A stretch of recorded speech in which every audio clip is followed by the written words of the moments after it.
Hi guys! Welcome sa aking channel. It's me, Abby Maganda 6655. Yan yung pinangalan ko sa Minecraft na pinangalan ko na din dito sa channel ko. So today is kung makikita nyo is nasa taas ako. So yung previous natin na in-upload, which is yung episode 5, Trip to Clouds, Cloud 9. So, kung makikita nyo doon guys, is ginawa ko na yung pataas niya. And, hindi pa natin alam kung anong hindi pa natin alam, or hindi ko pa alam kung anong gagawin ko doon. Nung ginagawa ko yon or ini-edit ko yon. And, nung in-upload ko yun, hindi ko din alam kung anong gagawin ko. Until, naisip ko parang nabigyan ako ng advice ng mga kasama natin sa SMP sa Bangabal na what if gawin ko na lang kayang bahay since maganda din naman na nasa taas yung bahay, malawak, ganun. Hanggang sa napagdesisyonan ko na lang na maganda din naman na gawing bahay. Lumipat na lang kaya ako sa taas kaysa naman nasa baba ko. So, ayun, bigla ko na lang naisip na sige, ipagpatuloy ko na to. Kaya ayan guys, kung makikita nyo is nagpa-flooring na ako dyan. And, wala tayo dyang mind like bibuild lang talaga tayo kasi kung makikita nyo sa previous upload natin, which is yung episode 6, is nag-mine tayo. So ngayon, ang ganap natin today is bibuild tayo ngayon nung flooring sa ating magiging bahay sa itaas. So ayan, kung makikita nyo, hindi na ako nakapag-intro kasi nakalimutan ko na. And okay lang naman siguro yun since ayun lang yung kinuha kong vid. And parang short vid lang to, short upload lang naman din to. Like parang update ko lang kayo sa kung ano nangyari sa aking magiging bahay. So ayan, nagwa-flooring na ako and don't worry, ita-timelapse ko yan siya, and may mga ikakat-cut din ako na vid para hindi sayang sa oras and para mas maganda kung panoorin nyo ng buo. So, ayun, mas maganda kung nakasubaybay kayo hanggang dulo. So, sana patuloy pa rin kayong nakasuporta, laging nanonood. So, ayun guys, dito ko na muna ihihinto ang aking pagsasalita at magta-timelapse na ako. And so, ayan, ipapasok ko na yung timelapse.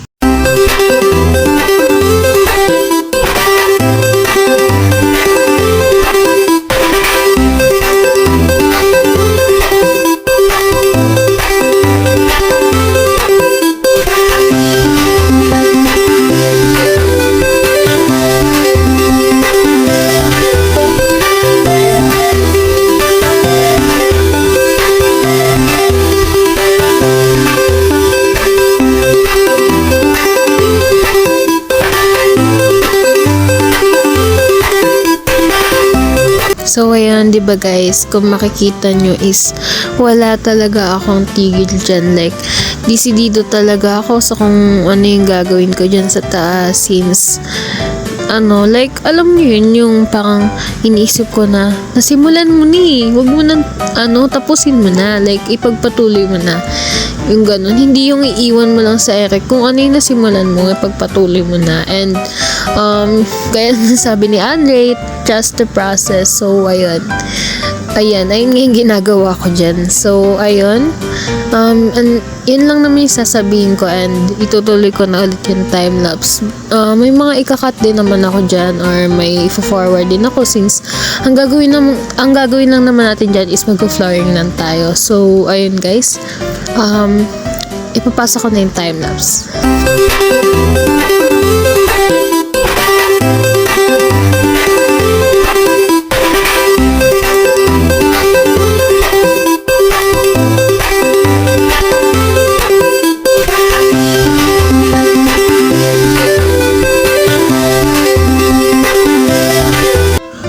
So, ayan guys, another update or cut again para magsalita ako. So, ayun, kung makikita nyo dyan is, hindi ako palaging tama yung pagkakalagay ko. Like, guys, kung tutuusin, mahirap siya as in. Kasi, lalo na kapag may fear of heights ka. Pero ako, buti na lang, wala akong ganun. Kaya, okay lang sa akin na makipagsapalakan ako or tiisan ako sa ganito. Natatakot din naman ako, pero lahat kakayanin, lahat. So, yun nga, gaya nga sabi ko kanina is, nasimulan mo na. So, tapusin mo na kung ano yung nasimulan mo. And, ayan guys, diba? Nagpapahinto-hinto ako dyan guys kasi hindi ko alam kung may ginagawa ako nyan or baka nag-AFK ako, but hindi ko lang nasabi. And kung makikita nyo dyan is padilim na guys. So ayun, yung taas kasi nyan, yung flooring ko kasi dyan is wala pang ilaw. So expected nyo na may magi-spawn na zombie or other na napapatay sa'yo, like yung mga creepers, zombies, yung mga gagambahan na and then yung skeleton. So kung makikita nyo dyan guys is parang hit ako. Panoorin nyo na lang guys.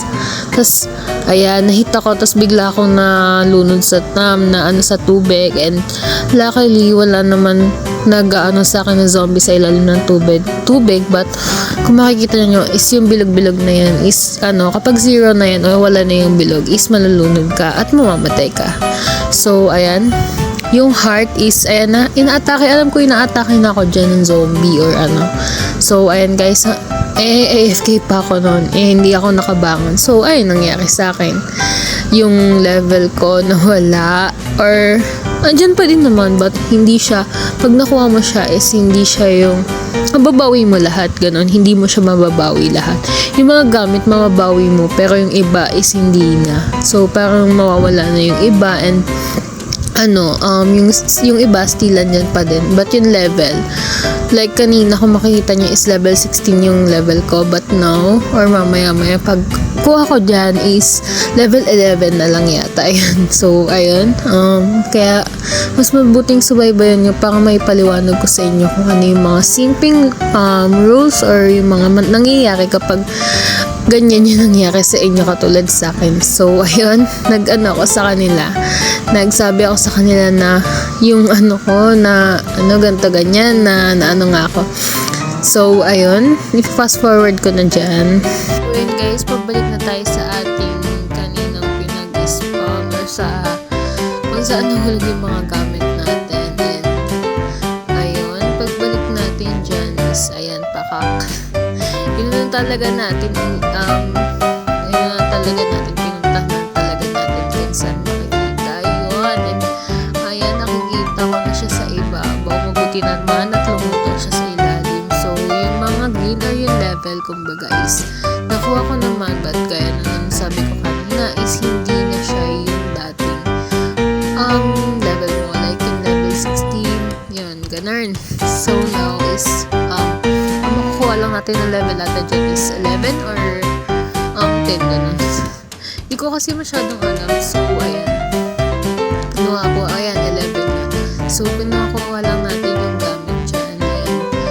Ayan, may zombie din guys sa ilalim ng tubig kapag nakita kayo is aatakihin nila kayo. So much better kung bibilisan nyo ang pagkuha kasi ngayon, sa gilid, hindi nyo namamalayan meron palang atake sa inyo.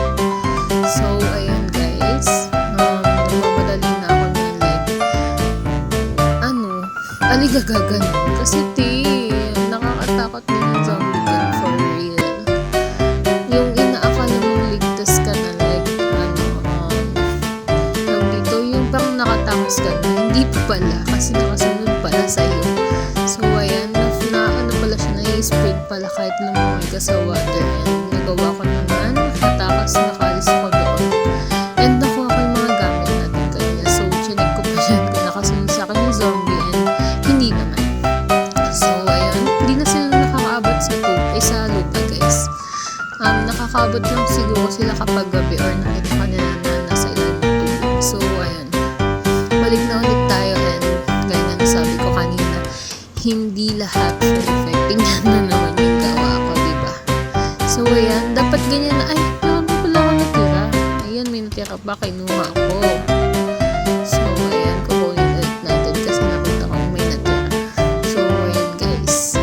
So dito ko na muna i-end or tong conversation, and ipagpapatuloy ko na yung time-lapse niyan guys, or ipa-fast forward or kakat ko na lang. So yun, much better ulit yung sinasabi ko na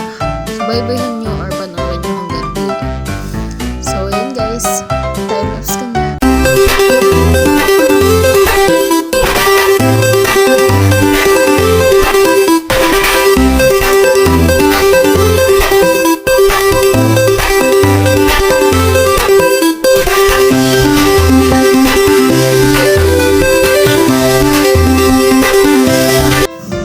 So ayun guys, babalikan ko na ulit kayo, and kung makikita nyo dyan is hindi pa ako tapos. So kaya ako nag voice over or nagparamdam sa inyo kasi may gusto lang ako sabihin sa inyo na kaya may dahilan na ako kaya ito yung napili ko, or kaya gusto ko na magkaroon or magtayo na ng bahay dito guys, kasi dito sa taas and dito sa Minecraft is may tinatawag din naman talaga tayong sunset and sunrise. So kapag nandito ka sa taas, syempre makikita mo yun, it's either sunrise or sunset. So dito guys is nakita ko or nasaksihan ko yung paglubog ng araw. So magandahan ako dito and na-imagine ko na kung ano or paano yung gagawin ko sa magiging bahay ko. And ayun, kung makikita nyo dyan is medyo foggy ata dyan, kaya hindi masyado makikita or masasaksihan yung paglubog ng araw, but still yung color is ganun pa din, yung texture niya is ganun pa din. May konting pasilip lang ako dyan kasi abala talaga ako sa paggagawa ng flooring ko. So ayan, mapapanood nyo na in 3, 2, 1, go!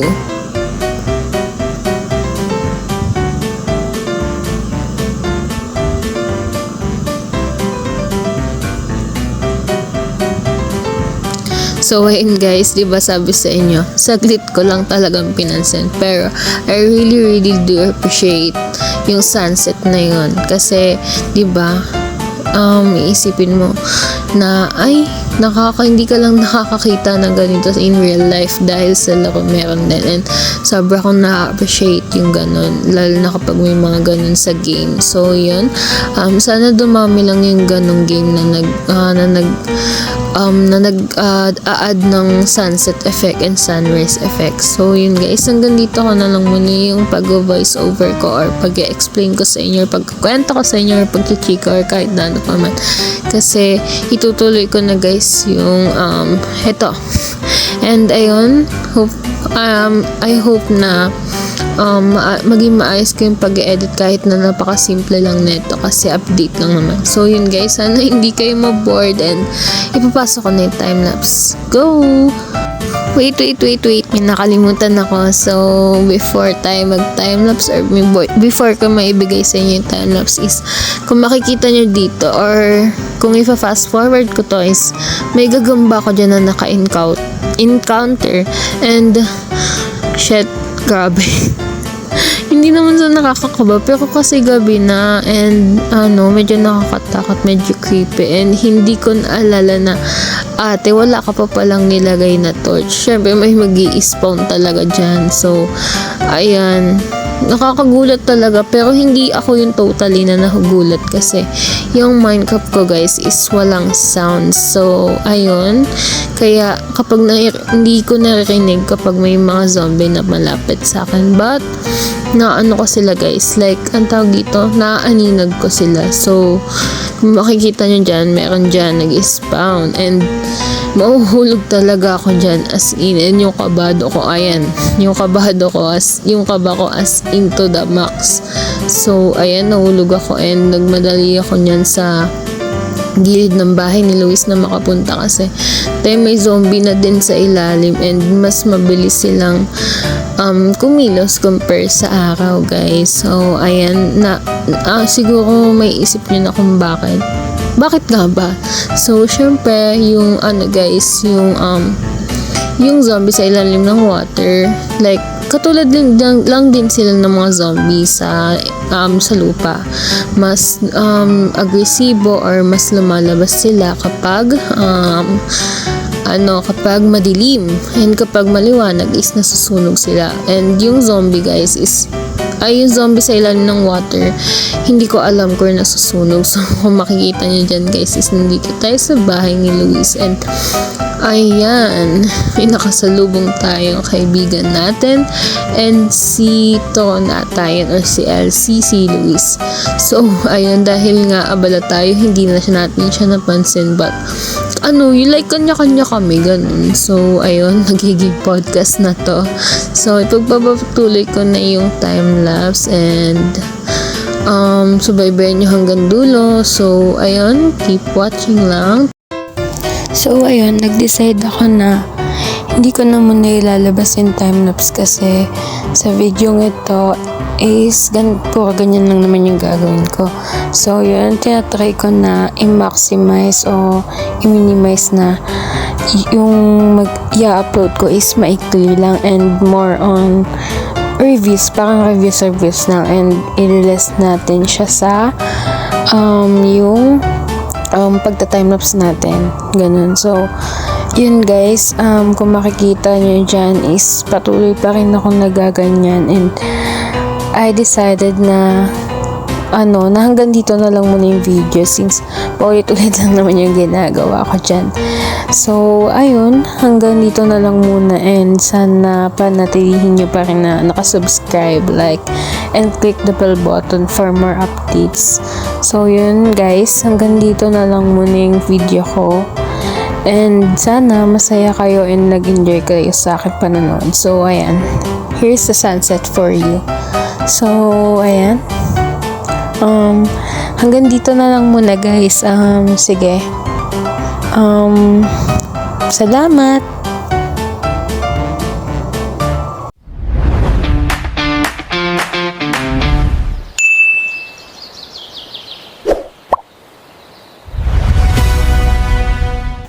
Bago mag-end tong video and bago tayo matapos, ay huwag niyong kakalimutan na i-like, subscribe, and click the bell button yung mga friend ko, which is sila Andre and Luis, and para updated kayo sa aming uploads. Yun lang. Paalam!